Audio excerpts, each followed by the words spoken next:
Guys, এই মুহূর্তে আমি আছি গুপ্ত বৃন্দাবন। এটা হচ্ছে নবদ্বীপের।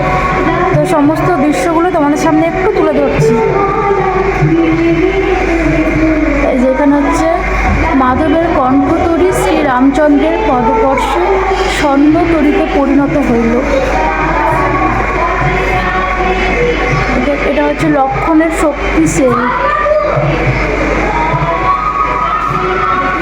এই যে ওপরে সব লেখা আছে রাম রাবণের যুদ্ধ। এই যে রাম রাবণের যুদ্ধ।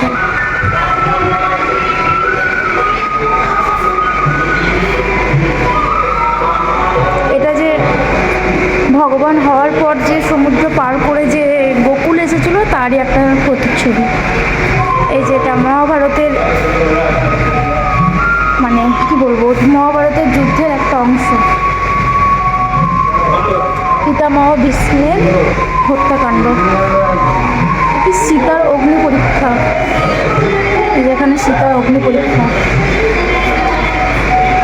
এই যে সমস্ত ভগবানের ছবি, খোদাই করে নৃসিংহদেবের ছবি, কংসের কারাগার ও মহামায়ার দৈববাণী। এই যে কংসের কারাগার, ওই যে ওপরে মহামায়া। আর এই যে রাজা কংস, মামা কংস, কৃষ্ণকালী। এই যে কৃষ্ণকালী, মা রাসলীলা, কি ভালো এটা।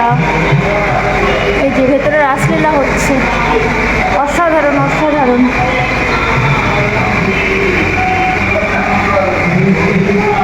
এদিকেও সমস্ত আছে।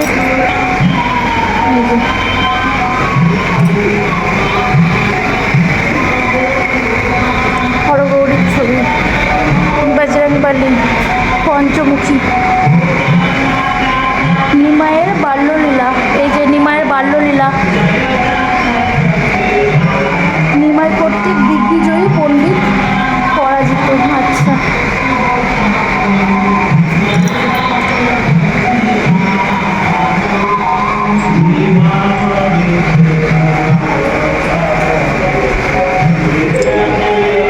নিমাইয়ের সন্ন্যাস যাত্রা। এই যে নিমাই যখন সন্ন্যাস নিয়েছিল তারই যাত্রা।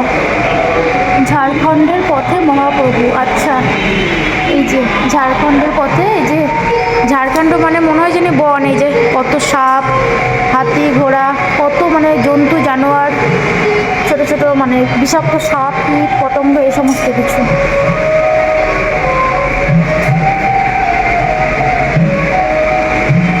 মহাপ্রভুর পুরীর মন্দিরে জগন্নাথ দর্শন। এই যে মহাপ্রভু পুরীর মন্দিরে জগন্নাথ দর্শন। এটা কি জগন্নাথ ক্ষেত্রে মহাপ্রভুর সংকীর্তন। অসাধারণভাবে ফুটিয়ে তুলেছে। কি যে ভালো লাগছে গাইজ এগুলো দেখতে, মনে হচ্ছে এখানেই থেকে যায়। আর এই যে আমি হয়ে গেল, এবার এই বেরোলাম, চলে যাই বাইরে এবার। এই যে এখানে লেখা আছে, কোথায় যেন দেখলাম গুপ্ত বৃন্দাবন বলে লেখা। এই যে গুপ্ত বৃন্দাবন, এই যে গুপ্ত বৃন্দাবন তোমাদেরকে দর্শন করালাম। কেমন লাগলো অবশ্যই জানাবে। চলো, আর এই যে দিদুন দাঁড়িয়ে আছে আমার জন্য, চলো। অসংখ্য অসংখ্য সুন্দর সুন্দর জিনিসের দোকান, কি যে ভালো লাগার জায়গা।